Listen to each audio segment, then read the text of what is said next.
to LOA Today. I'm Walt Jason. With me today is life coach and LOA teacher Joel Elston. This is your daily dose of happy.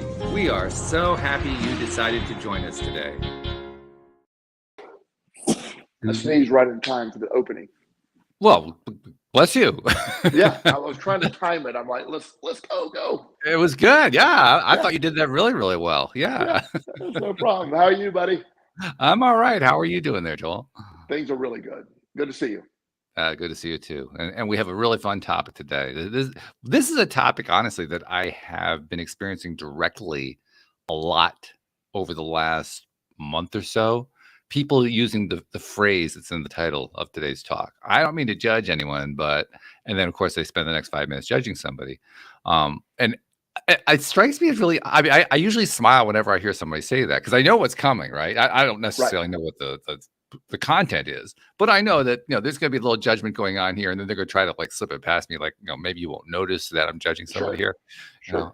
I think that this is a really interesting human quirk. I mean, there are a lot of people who have this quirk. So I figured that would make an interesting conversational piece. So that's kind of how this whole thing got started. I mean, do you run into this with your clients? I mean, because you're seeing your clients all day. Well, yeah. I mean, it's sort of like, no offense intended as they begin to offend you. It's almost right.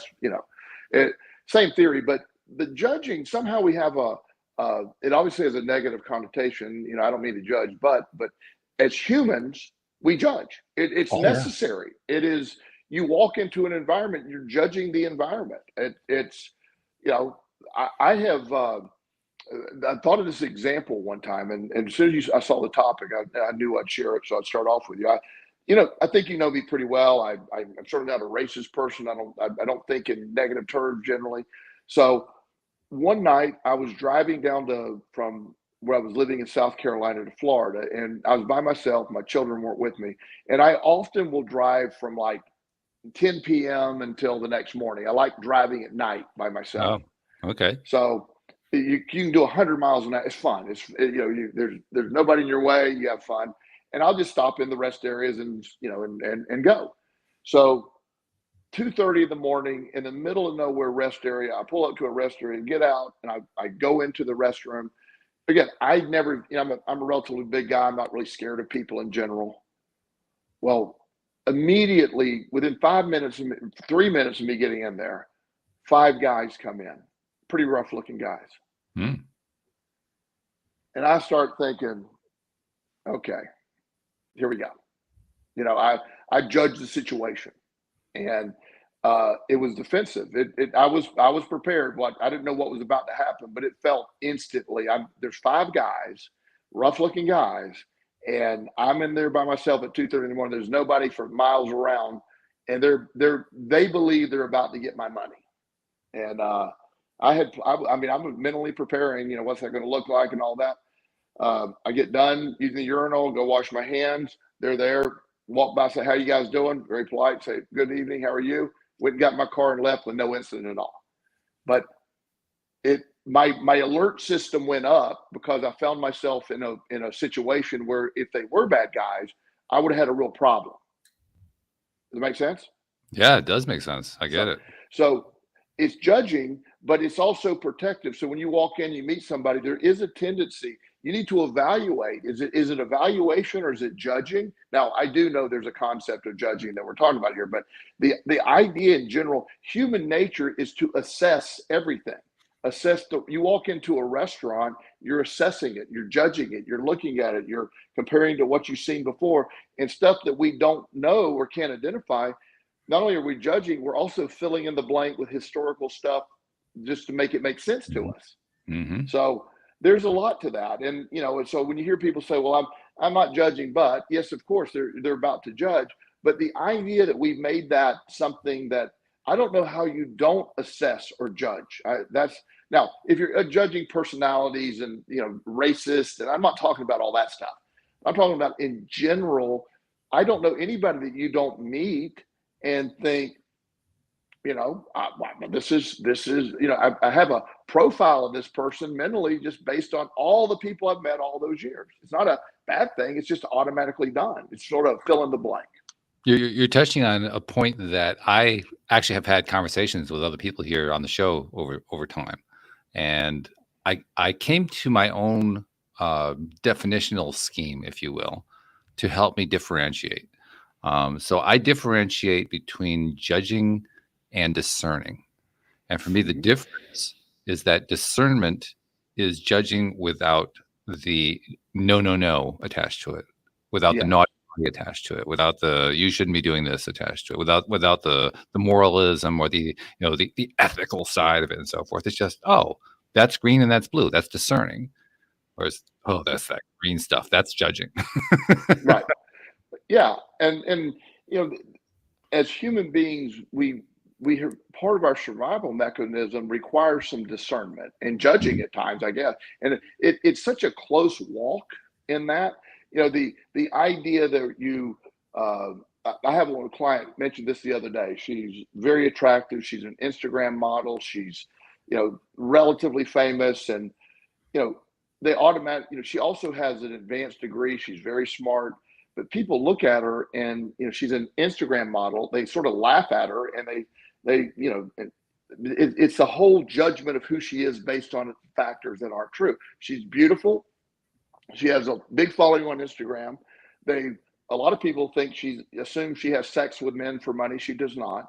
It's this, but a judgment takes place based on how she looks and what she does. And they don't realize that she is going to, she has an advanced degree. She could be working in a different field. She may one day, but right now, she's doing real well doing what she does. But again, there's a judgment attached to that, right, without knowing all the information. Yes, that's the key element right there. Not knowing all the information. Yes. Right, because it creates a canvas for us to, we've drawn a blank. We don't really know what goes in there, so we'll just invent something. Because we're storytellers. We're all storytellers, right? Yes. And the art of storytelling is filling in the gaps. It's painting a picture with words. Well, so that's what we do. Exactly. Here's an exercise to sort of understand this. So imagine that you're sitting at home tonight about 10 o'clock, and you hear this unusual noise. It's sort of a thump or a crack, and it's unusually loud. Maybe a vibration you felt. Your brain immediately, its first job is to figure out what that is. Right. It wants to assess. It wants to, evaluate. It wants to, okay, that came from this direction. There was blah, blah, blah. Something happened to my house. Did something happen nearby? Was there a shot, some fire? So you'll go through, and this happens instantly in the subconscious brain. So judging or discernment, all this is a sort of a process of the subconscious brain almost automatically. You almost can't help it. Yeah. It just immediately happens. And I try to, one of my friends is a professor at Harvard, and he is, he's the funniest guy in the world, and he's Asian. So he's an Asian Harvard professor. Okay. So, what do you just, me describing him to you automatically can fill in the blanks. He laughingly says, "Yes, Joel, I drive a Honda Accord." He said, "Yes, we have rice at every meal. Yes, and he goes through the checklist. He's very conservative, and not in a, just not outrageous. Right. He's all about the science. He's all about that. And just, the idea of him, having a wild time is maybe having a bite of his wife's dessert. It's just a very, and he literally, when you look at him, you will know, he said, we've talked about this exact subject. And he said, "I am the poster child for what you think when you look at me." It's, he said in first grade, he once got they used 1s, 2s, and 3s when he was in first grade. And 1 being great, 3 being the least. And he one time got a 2, and he's never gotten over it. Oh, wow. Yeah. Yeah. And it was handwriting was the class or the subject. Uh-huh. And he said, that just changed my life. And I go, wow. Yeah. And again, great guy, hilarious, dear friend. But you would look at him and you could assess it wouldn't go far. You wouldn't even have, it doesn't go, anything you're thinking is actually true with him. Perfectly. And so, just even to the car he drives, it's just, well, of course it's Honda Accord. It's just, they're very efficient. They don't break. I'll keep one for 3 years and then get a new one. Of course you do. I love this. This is great. Yeah. So, it takes place specifically on that persona that you're painting, the male Asian American. There are stereotypes associated with that. I've actually explored them here on the program. I've had guests on the program telling me details about what it is like to grow up as an Asian American male, and I've gotten my stereotypes from that because, okay, they're painting it for me, so it must be true for all who are Asian American, right? And of course it isn't, but nevertheless, it's easy to fall into that. Well, and that's the thing. So, I really, more than anything is, like with everything's perspective based in my world, as you know. So judging, itself is perspective based. Is it a discernment? Is it making a judgment? Is a situation safe to go in? I'm in a new town one night. I don't have any idea where I'm at, sort of the downtown area, and I need to get some money to tip the hotel people. And I'm looking around going, do I need to go to this ATM? I'm judging the area. I'm assessing the area for safety. Sure. It's like, okay, and people say, well, what are you looking at to decide? And I said, well, just, is there a bunch of people around? I don't know. Is it safe? You don't want to go. There are neighborhoods that it's not wise to go to the ATM at 2 a.m. Right. Yeah. And so much of it, again, with today's society, we're always trying to, well, you shouldn't judge. Well, you sort of, it's just a prerequisite on some level. It's a safety factor going on. Now, what you do with that is a whole different topic. And that's where we're sort of looking at the difference. But, it's an act that takes place that doesn't have your conscious control. You're always assessing every scenario. I'm looking at the traffic, and I come into work and I go down the same road every day. I have an option of getting off and getting on interstate to complete the rest of my drive, or I go over that and go the back way, which is a little longer, but it's never clogged. So if I'm driving over, I immediately look at 95 over the overpass, and if it's backed up, I go the back way. Mm-hmm. I make and probably one day a week it's backed up. So I'll make and save time. I go the back way to do that. That I assess the situation based on. I don't want to get. One of my, as you can imagine, my pet peeves is being stuck in traffic. I don't do well with that. Yeah, I can get that, especially based on a conversation we had before we got started. I totally would get that. Yes. So it's like, okay, I did not schedule this traffic jam. Sorry. That's right. But I just, I love that, I love how our brain works. I love how the subconscious brain works. But I also am aware that you can't shut some of this off. Now, the intent of it, the purpose of it, it can really get to a very negative place. So there is that judging, based on everything bad, but not based on that is we are judgers in that way of being protective. It's a really valid point and an important one. I was in my mind kind of focusing in on the specific phrase and when we use it. I don't mean to judge anyone, but, and as I was focusing in, I was saying to myself, well, we tend to set that up as a preface to our commentary, whoever we're commenting about, because in this case, it's about somebody, and I don't mean to judge anyone. And in the process, what we're recognizing is we could be saying something that somebody else would see as a slight against whoever it is we're talking about. Right. And what we're trying to say is, I don't mean to slight them. Right.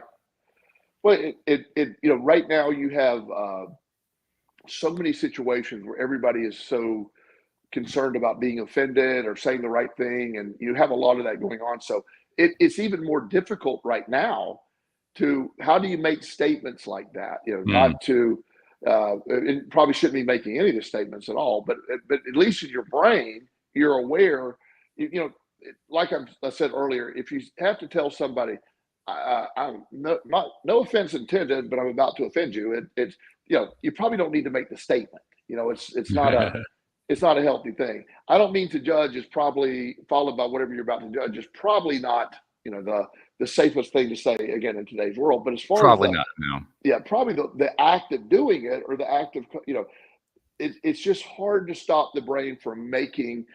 I'll bring these one day. We'll do this on the air. But I have these ink blots, and I have two things I love to do. I don't use ink blots the normal way, but I like to fill up an ink blot and you blurt out immediately whatever you think it is, whatever, you know what I mean? Mm-hmm. And then I have these pictures of these are just random pictures of people in various scenarios. And I'll hold the picture up and I go, Walt, please explain to me, like, here's one I love. There's this lady that's overlooking this field. It looks like there's crops out there. Mm-hmm. And she's, all you see her from the back, she's got a dress on. It looks like an old farm from the 1800s. And she's looking out over the crop. The sky's gray. You can't really tell, where it's at, but it's gray, it looks rainy, sort of dark. And I'll ask people, what is she doing? And what is she, and it's amazing what people answer. I mean, it's like, well, one lady said, well, she lost her son and she's just trying to cope with that. Well, this lady had lost her son and so she just immediately filled in the blank. That's what it looked like. The other lady's like, oh, she's just observing a thunderstorm off in the distance. It's just, but everybody had an opinion of what she was doing. And it was all based on their internal belief system and background. I love doing those things because it helps you realize you're going to see things differently. Yeah. You're going to see them differently. And you're wanting to make sense. And that's where judgment does come in sometimes.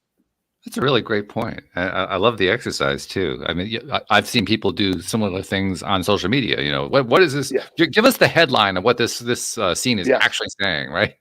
Yes. Well, you'll always, you'll always have somebody, on no matter what you do, there's always going to be somebody they're going to be either triggered by or reminding them of something. So they're going to see it through the lens of their trauma or their excitement or whatever it was, and they're going to. You can't really ever predict. It's just a fascinating exercise, more than anything, to get people to realize we just have this going on in our brain, and there's a reason for it. But also, when you can learn to sort of control that narrative, a lot of times, and maybe not jump to the conclusion, because I don't know what's going on. I want to know what's going on. But I don't know what's going on. Let's see what's going on. Let's fill in the blank differently. But it's a hard thing you can't defeat the subconscious brain. It's going to deliver the message, and you're like, oh crap. There it is.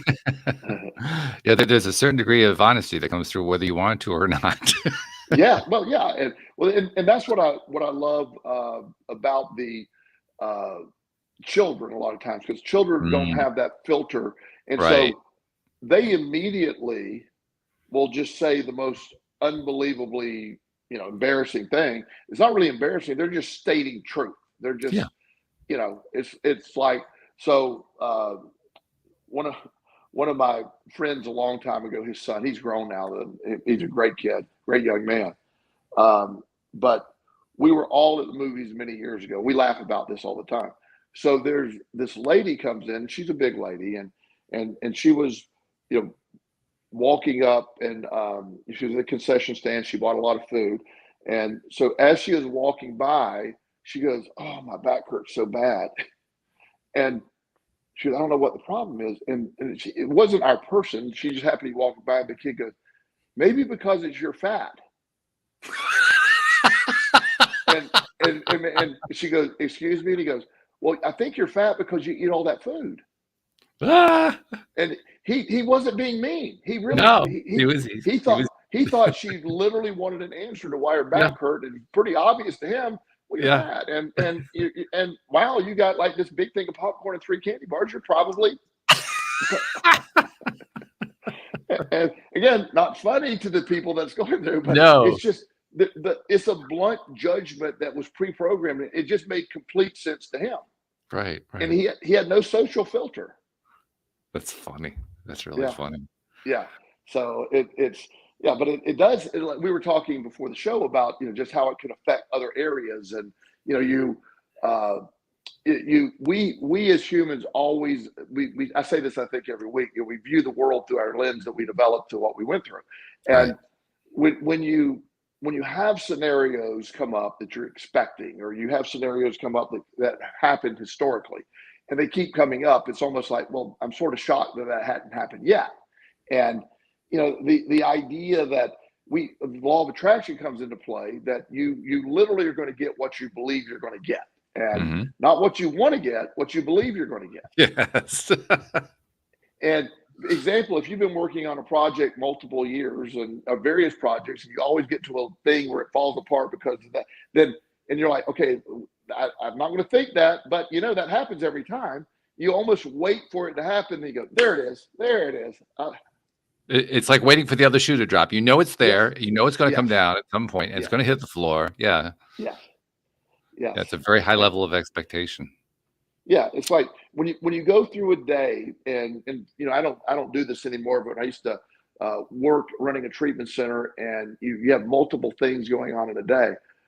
I'm like, I would like to get through a day without there being some piece of drama Mm. from my staff in particular. And Hmm. I've had days where you made it at 3 o'clock going, we might make it, because the day ends at 4, we might just make it. It's like, oh, that was so close. But again, we're filtering for things. I don't know anybody, maybe the highest guru kind of person can live where you're not doing that, but there's just this going on. We're battling subconscious program for a lot of this, and when I think I've said I'm not offended by anybody or anything, or even when somebody says you know I one guy told me, he said, I don't mean to offend you, Joel, and then he went on to try to offend me, Right. and my statement to him, I go, oh, you're not that powerful, and he was like, what do you mean? I go, oh, you couldn't have. I said, there's not a level, no disrespect. I'm about to disrespect you because you don't have any, you have nothing to, I'm not offended by anything you say on any level. I'm good with that. You have your beliefs. That's fine. And he goes, I'm sort of offended by that. I go, well, there you go. But when you get so comfortable with things, you just, whatever, it gets to that. So the process of judging, and the process of filling in the blank, or the process of things making sense, there's a thin line between them all. It really is. Yeah. And it's a challenge. That's one of the reasons I like this topic. Something else that occurred to me too. Whenever that phrase, I don't mean to judge anyone, but whenever that phrase comes to mind, I can also imagine a scenario where a person who's in the room responds by basically saying, well, you shouldn't be judging somebody else. What are you doing judging somebody? And then there's a little bit of a disagreement going on there. And it occurred to me that the person who responds that way is also judging. Like we have a double judging going on. Yes, I mean, you probably have quadruple judgings happening often because right. When you have a room full of people, especially a room full of people that you don't necessarily know, it's just you automatically assess. You walk in, you judge. It's just how it has to be. The idea that you sort of get a feel of things. When I used to go into years ago, when I would do calls with social services for kids that were in dangerous environments, you'd walk into a house, and I mean, you'd see stuff going, wow, this is, you fill in the blanks. There's not good stuff going on here. There's just not good stuff. People can't be living this way. And you want to be fair. Everybody could have a bad day, but when you have rotting garbage over there in the corner that's been there for clearly a week or two, that's not really a judgment. That's just, we can't have that. So you have all of these things. Life is full of that. We also have a time where you shouldn't judge, or you shouldn't do these things, or you shouldn't feel this way. It's sort of the pendulum right now has swung so far that unless you're on the exact narrative of what should be, everything you shouldn't be able to do. It's like, does that make sense? Yeah, yeah, I get what you're saying, and it actually brings out another point that I've been thinking about, and I wanted to bring out with you to kind of explore it further, which is the idea of, okay, well, maybe you don't mean to judge. Maybe maybe that person is judging. Maybe this other person you're talking to is judging in a way you don't like. But why does it matter? You're asking the wrong person, because it doesn't to me. Yeah, well, I knew that, but but to me that's the response to the current climate, where it becomes very, very uncomfortable to say anything about judging, or even to imply a judgment or something like that, as if there was something wrong with it. Like, why are you so upset about it? What's the big deal? What does a person's opinion, sometimes that you don't even know, their judgment of you, why does that bother? They don't have enough information to officially judge you.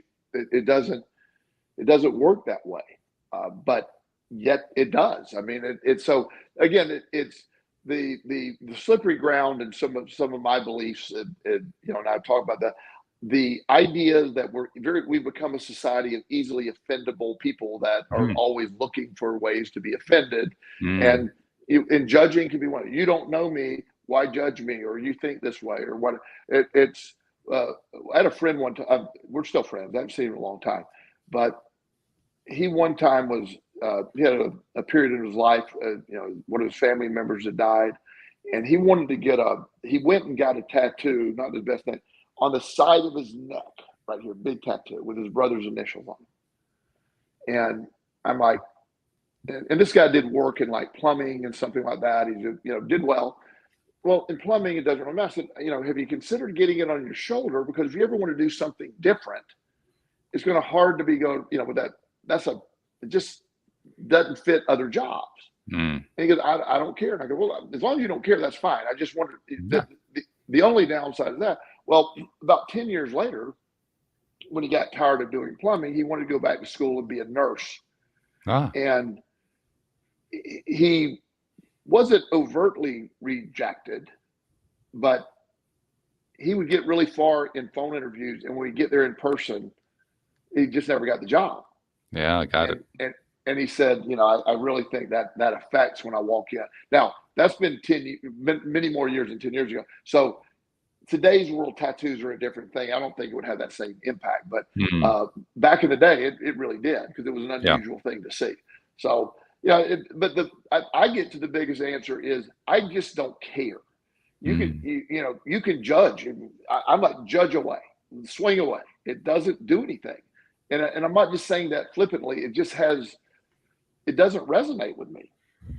I don't remember what the exact quote is, but there's an Abraham Hicks quote that I love, that I actually had a bookmark of it. Unfortunately, not on this computer, so I can't go get it. But the bookmark was to remind me, this is a quote that I want to use under certain circumstances, especially if I'm dealing with somebody who's all hot under the collar because of some kind of a judge thing. And the quote essentially says, I'm definitely paraphrasing here, but it basically says, whatever someone else's opinion of you has nothing to do with you. Yes. It's really none of your business at all. It's all their business, and it's really not affecting you. It's only affecting them. And similarly, your opinion of somebody else isn't affecting them at all. It's only affecting you. That is the hardest thing for some people to really understand, and it's so accurate. Someone's opinion of you is solely filtered through their opinions of themselves and what they know. Yeah. And it doesn't hurt me if somebody doesn't like me or they judge me. How could somebody not officially like me, not knowing me, or not without the details? Well, I don't like the way you talk. Okay, I'm good with that. That's fine. You talk too fast, or you blah, blah, blah. Stuff you believe is crazy. I'm good with all those answers. It doesn't matter, because at the end of the day, I never have intended to be for everybody. I'm not for everybody. You're not for everybody. In fact, it would be a horrible life to live if we all were just worried about making everybody happy and sort of comply. I like to be on the edge of where I'm at. Well, there's a phrase for that. There's actually a term for that. It's a psychological term. It's called codependence. Yes. Exactly. And that's the piece of just being able to live authentically and be able to say, yeah, I'm in control of my reality. there's nothing you can do to violate my reality because I'm in control of my reality. That's powerful too. Because and once you really understand that, that's incredible. Yeah. Yeah. When you've got that under your belt, a couple things happen. First of all, no one else can really hurt you anymore.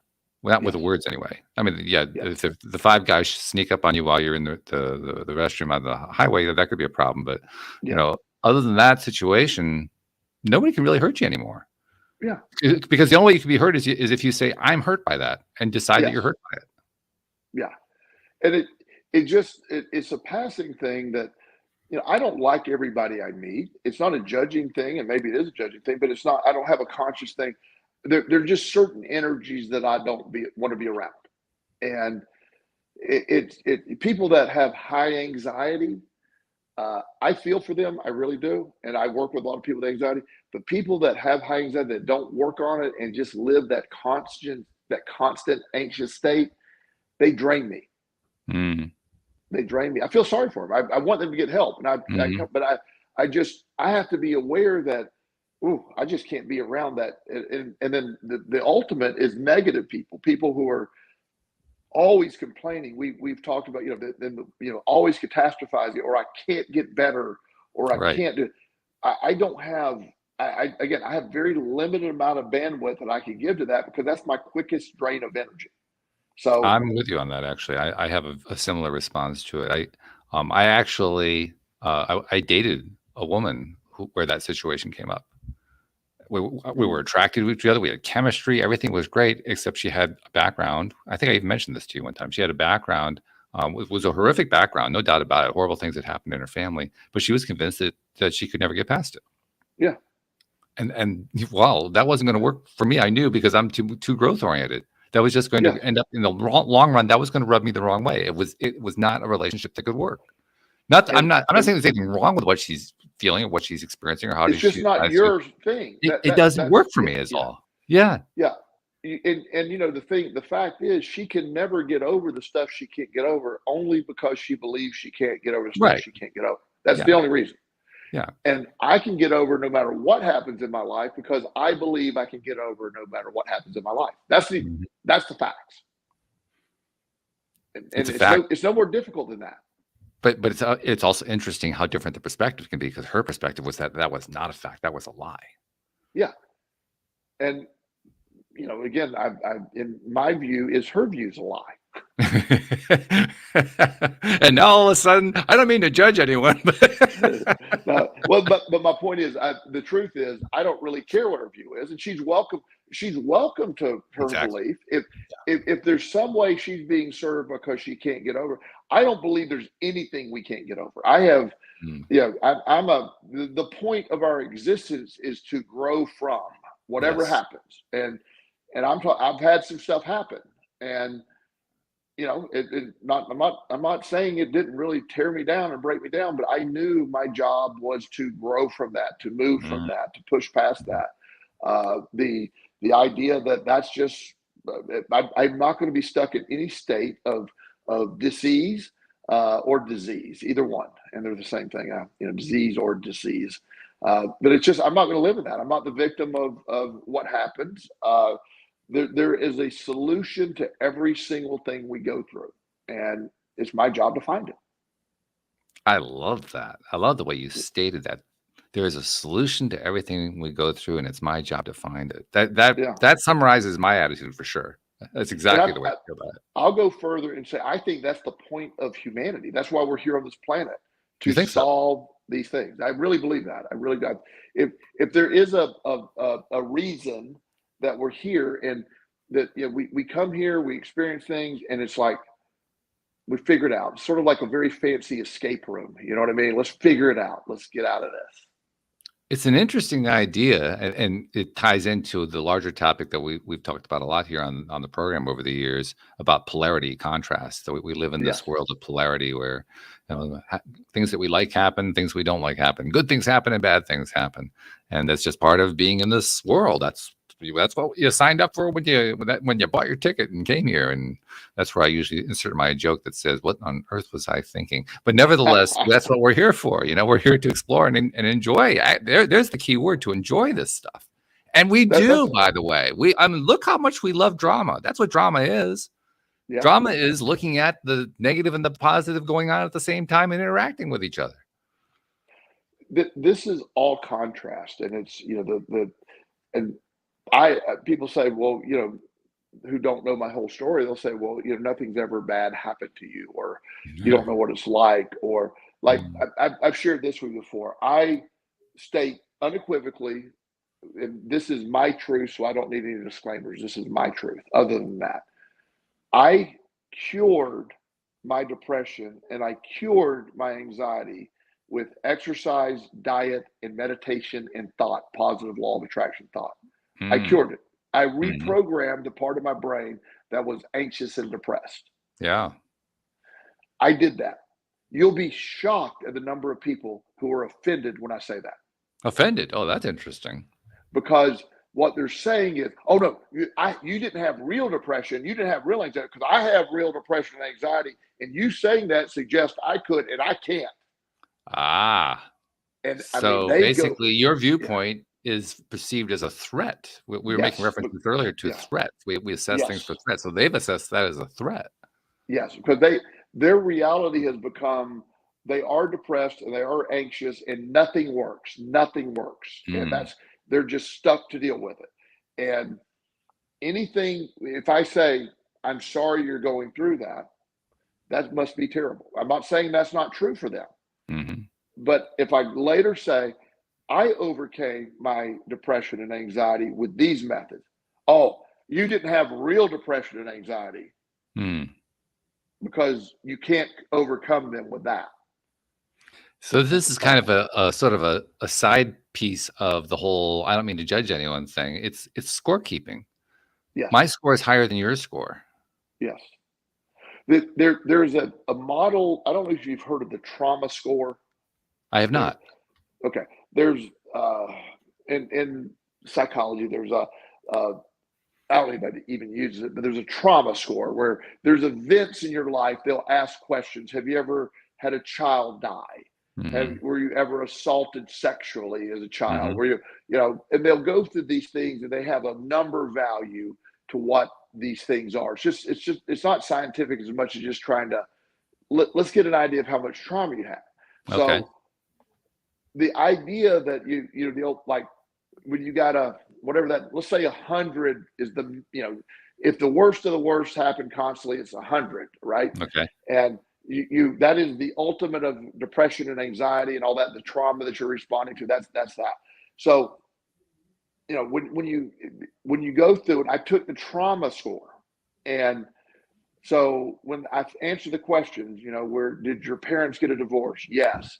Does anybody in your family have ever committed suicide? Yes, 2 of them, my father and grandfather. Have you ever experienced addiction? Have you ever lost a child? Have you? And they go through it, and my trauma score is off the charts. It's like, oh my God, you're what are you doing on the streets? You should be locked up in an institution. And based on the trauma score model, yes, it's terrible. And I'm not claiming it wasn't all bad stuff. I'm just simply saying my response to it is I don't feel traumatized. I have a growth mindset. Everything that I went through made me stronger. I figured out how to get stronger from whatever happened. And we've talked about response a lot too. You and I in particular have talked about the power of selecting response. And I'll tell you what, those conversations have had a huge impact on me in my life and my perspective of things, because just by adopting that viewpoint, I get to select my response, even if what I select is not what I would normally have felt. My normal default response might have been X and I chose Y. That choosing of Y is just incredibly powerful in a way that I never would have predicted. I never would have expected it. And it's so powerful with the power of response, the power of I get to choose my response to whatever happens. And, it's those are where we don't control many things in our life. I mean, there's most of the stuff going on is really out of our control. most people focus on the stuff that's out of our control. It's Yeah. the stuff we worry about. Mm-hmm. But what you don't realize, when you're in control of your perspective and you're in control of your response to things, the rest of the stuff doesn't matter because you're in charge of it all. That's the Mm-hmm. sort of the nuclear bomb of it all. You're in charge of your perspective. You're in charge of your response. So I get there. Yes, I know bad things happen. I have never been. I don't think you would ever call me somebody. I don't have my head in the sand that bad things are going on. You understand? Nah, right? you're not. I don't think you'd fit that graphic. No. Yeah. So I'm not that. Oh, everything's great. I am. There's a response to everything. There is. If I wake up in the morning, there's a solution to whatever I'm facing. Whatever it is. There's an interesting thing about that graphic too, because now, of course, I have that image in my mind, right? The ostrich with his head in the sand, and that becomes a metaphor for, well, you're not paying attention to the real important stuff because your head's in the sand. And the thing that always struck me about the head in the sand metaphor is that it gets used by people who I would look at them and I would think, my goodness, you have your head in the sand. In other words, it's like this endless cycle of, who is really divorced from reality going, where's the divorce really going on here? And of course, it's all over the place. But Esther, Abraham talks about, and I forget which book, having your head in the sand is not a bad thing. Having your head in the sand, you turn off the news. There's zero value to the news. It doesn't, the idea that everything's falling. I've shared this on a show not too long ago. I don't remember which topic we were on, but I go to the gym one day, as I do every day, and apparently we had this unbelievable storm. And so I go there. I didn't know we had that unbelievable storm because I didn't know it was coming, and I slept through it. And so my workout partner, friend, he's not. We don't really work out together, but he's a really nice guy. And he said, man, I'm so exhausted. I couldn't sleep. I watched the news, and that was a really bad storm last night. I go, did it rain? And he goes, we had like 60-mile-an-hour winds. There was tornadoes and all that. I said, oh, okay. He said, I just sat up all night waiting to see. I was like, I didn't know it was going to rain. I didn't. And I never knew we had a storm. I didn't know that. It's so funny how the human mind works, especially that's what I might call an emergency situation. Something has emerged as this. This is where the imminent threat is, right? He saw an imminent threat in the 60-mile-per-hour winds in the storm. And it's amazing how those threats appear in our lives and how we respond to them. There's a story that I think I've told you about. This is one of the stories that I've told whenever I want to tell people this is how I know law of attraction is real because I was able to manifest something you shouldn't be able to manifest. And in this case, it was a change in weather. This was when I lived in Virginia. When my now ex-wife and I were living in Virginia, there was a storm that was coming through. It was coming directly at our house. You know how you can go into a weather map, you can actually see where the storm is going. You can see there right, and it was coming literally. I mean, I could go down to our street and I could see exactly it was coming right at our house. And it was one of these microbursts, so kind of like not quite a tornado, not quite a hurricane, but high force winds that can do serious damage, that sort of thing. So I saw that it was coming, and it was about 3 minutes away. And so I said to Louise, we got to do our thing with the weather. She says, why? What do you mean? I said, well, there's this thing coming at us. It's a microburst, and we got to kind of divert it away so that it doesn't cause damage to us. And so we did our thing. And me being really stupid, I went outside because I wanted to see what happened.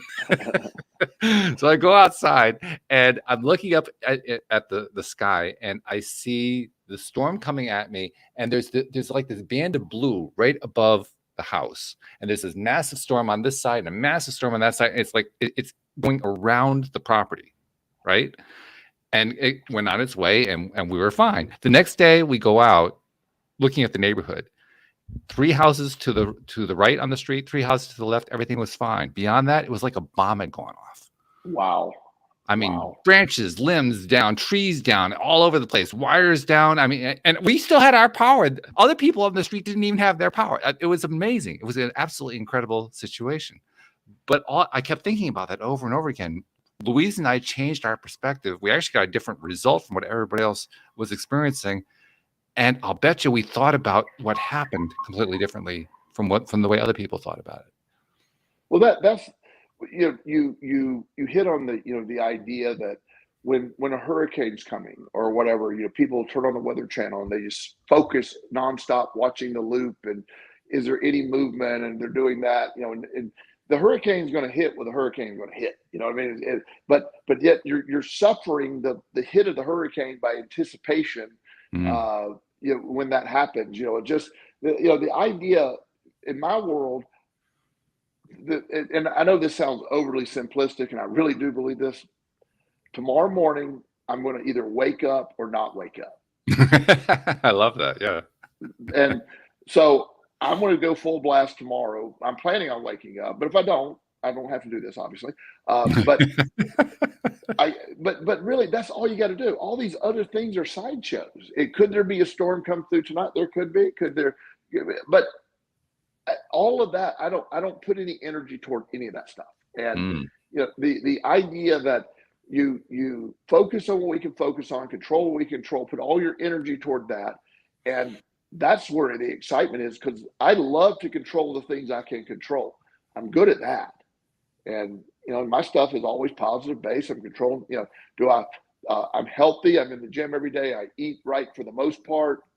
Every now and then I'll take a little detour, but for the most part, I eat well. Just keep the Nutella away, right? Oh, yeah.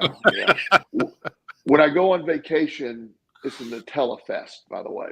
I see, yes. Yeah, that's the only time I'll eat it. And when we were in Florida a few weeks ago, we got the big, gigantic jar of Nutella. And we tried it on everything. And I told you this during the Nutella show. Yeah. I challenge you to find any food product that Nutella doesn't make better. It doesn't. Have you ever thought of Nutella crusted salmon? I had not, and you just put an image in my mind that I'm not sure I want, but okay. It is shockingly good.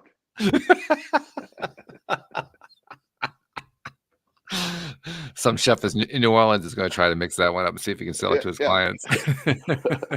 But this is the sort of where we're going. I mean, I love the concept of the whole where we're talking about with the topic of the show. But as you get deeper into the perspective of all this and where what our brain is doing, I like to know why things happen. You know what I mean? Why are our bodies responding a certain way? I don't get stuck on I don't like that. I want to know why. Anxiety has a place, and stress, it has a place. There's a reason. It's put there for a reason. Depression was put there for a reason. Those reasons might not necessarily be relevant in today's world, but there was a time when you needed to be alert. You needed to be, you really needed to be on your toes. You don't want to be caught out there with those dinosaurs chasing you around, kind of thing. But today's world, a lot of those things don't serve us. So not allowing, but I also don't mind some positive stress too. Like we talked about, I don't mind deadlines. I like deadlines. I like to get stuff done. There's an excitement having a deadline. I don't mind that. So everything's perspective based. You get to choose that. You touched on one of my favorite subtopics, the idea of, is it a good idea to set a deadline? You just made the argument in favor. For me, I tend to look at the other side, like, no, I don't want to set a deadline because all I'm going to do is just drive myself crazy about the deadline. But it just goes to show you can have two completely different opinions, two completely different perspectives on whether or not a deadline is value, and both are equally valuable. They're both equally useful. Yeah. Well, to me, a deadline is I do better. I'm not good at implementing my own deadlines. I don't really do well with that. I get stuff done when I get it done. But when someone, if I have, for example, I have a client that is in the middle of a big thing right now, and I have to have this letter that I have to write. And it's, when I write a letter, this is a letter that's going to be in court. So I have to write it. I have to run it by the attorney after. So, I have court in 2 days, and I have to have that letter to the attorney within 30 minutes. You know what I'm saying? Right. There's that kind of thing is good for me. I thrive with that. I jump in, I do it. I'm good with that. Artificial deadlines for the sake of deadlines never treat me well. If I have a court date at 8:30 a.m. on Thursday morning, and an attorney has to review and approve the letter, tomorrow morning and get it back, blah, blah, blah. That's a deadline that my clients need me to adhere to. And it's important. And I totally get that one. I actually don't even think of that as a deadline. I just think of it as a necessity. But I totally get necessity. Yes. Yeah. But I also don't believe in artificial deadlines because I never adhere to those. Mm-hmm. Yeah. I tend to be resistant to them, to be honest. Yeah. Well, those artificial ones that we put in there. If I just put this deadline in, I will be more efficient. That's a killer. For me, that's going to just end the whole process. well, Elon Musk, made a statement, and I've heard him say this. He said, the engineers in some of his projects, they would say, well, you have 30. They were like, we need 30 days to get this done. He goes, you got 5. And they're like, we can't do it in 5. If you can do it in 30, you can do it in 5. and just challenging because you build in time a lot of times. I'm not saying I agree with Elon Musk. I'm just simply saying that we tend to meet the deadline, but the deadline can be artificial. It also slows us down. Deadlines are not usually efficient because you're going to wait up to the deadline to get it done. There's nothing like college students waiting for that last night before the project's due. Very true. Yes. Yeah. I think they're called all-nighters for a reason. Yes. They're little Adderall, little coffee, and that's right. Let's get this knocked out.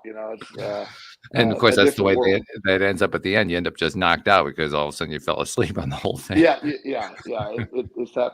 But the exciting piece to me in all the topics we talk about is, and I'm glad this sort of popped in tonight's talk, the understanding where your power is controls every show topic we ever have had boils down to knowing where your power exists, knowing your perspective. That's where the answer is going to be. Everything's perspective based. That's really true. So, yeah. That's really true. Ultimately, every topic we've ever addressed has at some point gotten down to what do you feel inside? What is your internal connection saying to you? Yes, exactly. And that's the piece that I've just been fascinated with, is sort of the quantum theory in my mind of the law of attraction. It's just you're going to come up with the same answer because perspective controls it all. Good day, bad day, opportunity. I've had people. You've heard me give many examples. Coach many years ago I was working with lost his job at the NFL level. And he was offensive coordinator, lost his job, had a bad week, and somebody has to go, so he went. And high paying job, they paid him his contract and all that, but he's like, oh, I'll never, I said, this is propelling you into something new. This is propelling you into something new. Well, it turns out the head coach that sort of threw him under the bus, it didn't get any better when that guy was gone. So he ended up getting the job that the guy fired him from, and did so well. So it wasn't, sometimes being fired is a positive thing because it's going to lead to that next thing. I always believe fired is a good thing because it leads to new stuff. But it's just this idea that we have that bias or that belief that all of these things, there are good and bad. And when you really realize your response dictates what all this is, no matter what it is. There's bad things that happen, but there's a response somewhere in there. And your job is to find that response and put your energy and effort toward that response. Yeah, I like that. Also, it reminds me of something else too, which is that for myself, and I'm not speaking for anyone else here, this is just how I think, how I operate. I found that by changing the way I talk about these things to myself, I have a better experience with them. Instead of talking about something as being good or bad or right or wrong, I talk about it in terms of whether I like it or I don't like it, whether I prefer it or don't prefer it. And just by changing the language in that way, first of all, I get all the moralism out of there. That always messes things up. But secondly, it just has a different feeling to it. The experience, just by applying a different word, a different set of words, just feels very, very different. It's almost like it removed all of the dross, all the extraneous stuff that it shouldn't be a part of the equation, and just helps you to really focus in and narrow down to the one essential thing that really is important to you in whatever the situation is. I like that. And also the idea that we have we have so much more power than we realize when you understand where our power exists. And that's the piece where the law of attraction it responds to that. If people that believe that everything's lost or I can't get better or all these things, they're absolutely right. They really are. Yeah. And that's the piece. And that comes across as like, oh, well, you're just rolling your eyes and saying that. No, I really believe I feel sorry for them, I guess, because they don't understand it differently, but they will never get over that stuff. Never. Only because they believe they never will. That's just, Right. It sounds so, I'm not, again, not being judgy, but it really is just understanding it's that simple. There is nothing that we can't overcome when you're in control of the things you're in control of. And you can't maybe get an exact scenario back, but I'm all about second chances. I'm all about 10th chances. I'm all about just keep going, grinding. I love those things. All those things are positive terms to me. Struggle, I've talked about that word many times. Yeah, we had a good conversation about that. Yeah, struggle to me is one of the most positive things. Young people that don't know how to struggle, and there's a lot of those in today's society. Wow, it's hard because life has struggle. You can't, but when your perspective of struggle determines what it is. There's one other piece I want to bring into this in the last few minutes that we have. We'll probably go over as we normally do, but that's okay.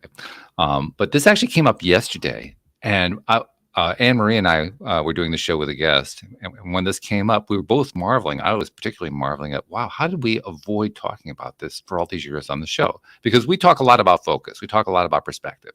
That's been an ongoing theme for the longest time. But the guest that was on the show yesterday made a really interesting observation, which is that when we focus on something, we tend to magnify it. We make it bigger in our observation. I thought to myself, why don't we ever explore that? I mean, that's like critically important.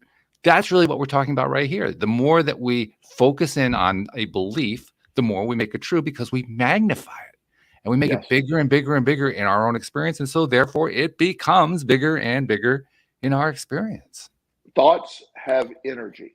There's energy to thoughts and beliefs. And when you put your focus on thoughts or beliefs, you are energizing those. And the more you focus, the more you're energizing them, either direction. Now, again, neither good nor bad. I don't know if you have felt this, and I've had a couple people comment on this, and I on some level may have noticed this too. The last month seems to be a real high level of anxiety. I'm meeting a lot of clients with anxiety. There feels like there's an unease. You know what I'm saying? The traffic, people are angry driving. It's just, and I don't know how to measure that. I'm oblivious to all this stuff, but I'm hearing so many people ask me, do I notice a difference? Well, I normally don't notice a difference, but now people are asking me, I am noticing a difference. Now, is it different? But I'm now filtering for it. So it is. So my focus is on that, and I'm seeing more of it. Yeah. And the factor that really caught my attention was the magnifying. I love the use of the word magnify in that context, because that really does describe beautifully what happens. It gets bigger. It actually hasn't changed size at all, but our perception of it is that the more we pay attention, it gets bigger and bigger and bigger and bigger and bigger and bigger, and endlessly. It doesn't ever stop. Imagine, and here's what I envision that when I talk about that. Imagine a connection, energy connection to whatever you're focusing on. The more you're focusing on it, you're sending energy, and it's just growing. It's absorbing that energy and becoming bigger and bigger and stronger and more powerful. Because you're giving it attention. There's stuff you don't give attention to doesn't grow. It doesn't change. It doesn't do it. But when you get, if you look at something and you never notice something in the house, it's like, then you notice something in your house that's you perceive there's a flaw. Well, now your attention is on that, and you're focused on the flaw. It's like, I got to get this fixed. It's been that way for years, but it didn't matter now. But now you're focused on it. Let's go do that. Yes. That's what a terrible way to live. Where you're constantly stuck on what is that. In that case, it's a problem type thing. But when your energy is going to it, the focus increases. The the lens becomes more intense and it expands. Yeah. That's we talked about earlier in the show here. We talked about the power of choosing our response. That's where the power of choosing response is evident. Yes. That's where you find out it really is powerful, because it takes this scenario in which we built this thing up by giving it a whole bunch of attention, and it's gotten stronger and more powerful and more magnified and bigger and bigger and bigger. And then we change our response, and it changes. The experience changes. The way we think about it changes. The way we feel about it changes. It actually can change to the point where it goes away and somebody else says, was there something here? I know. I could have sworn there was something here a moment ago. Yes, exactly. And that's the beauty of it. When you figure out these tools, it becomes, it's a lot of freedom involved with that, a lot of power involved with that. And you don't walk around, being so easily, manipulated by the energy. What other people's focusing on is not my focus. And I can, if I'm not focusing on, no matter how much they are, it's growing for them. It's more powerful for them. It's expanding for them, but it's not for me. Yeah. Which makes the life of a life coach or of a therapist really interesting. Yeah. Oh, yeah. You have no idea. You have no idea. Yeah. I love about my job because every now and then something comes along that, ooh, wow, I didn't expect that. Yeah, I've seen everything. And then you think, oh, no, there's one more thing I didn't see. Yeah. It's a great job. Even though one of the things that, I've noticed my focus has been a lot more on, I've always told them I'm not going to retire. I'm going to just keep working. Yeah. But I am thinking more about, slowing down the frenetic pace of my practice and, doing more virtual stuff. And, I've begun that process of exploring that. Oh, and, okay. I'm liking that idea because while I do love it, I'm like, okay, this is a pretty frenetic pace and I don't need to keep this up forever. All right, good. Well, one more example of how we get to decide what our response is going to be. You decide. Absolutely. You've had this response. Maybe I'm going to change the response. Okay. Well, that's the beauty of it. You get to change. The response can change. It adapts to where you're at. It's like, I don't necessarily have to do that. I mean, I like to do it. And as long as I like to, I'm going to keep doing it. But if there's ever a day I'm like, okay, that's a long, I tend to have a few days that things just get, I don't know how it falls, but I'll end up somebody like 8 or 9 appointments scheduled in a row. That's a lot. Yeah, it is. Yeah. And, I'm like, okay, I'm going to quit doing the 8 in the day, the 9 in the day. That's a lot. A little excessive. Okay. Yeah, a little excessive. Now, before I used to eat it up. So nothing's changed except my perspective of what I want. I still love my job. I just, I need to space them out a little bit. Yeah. Good policy. I like that. Great way to wind this up too, because when we started the topic, I don't mean to judge anyone, but I mean, I knew that we were going to go in about 500 different directions, which we did do, but I always wonder how we're going to tie it together at the end, and you just tie it together beautifully. So thank you for that. That was good. You're welcome. Always good to see you, my friend. Good to see you too. Thank you to our podcast listeners everywhere. We'll see you all next time here on LOA Today. Goodbye, everybody.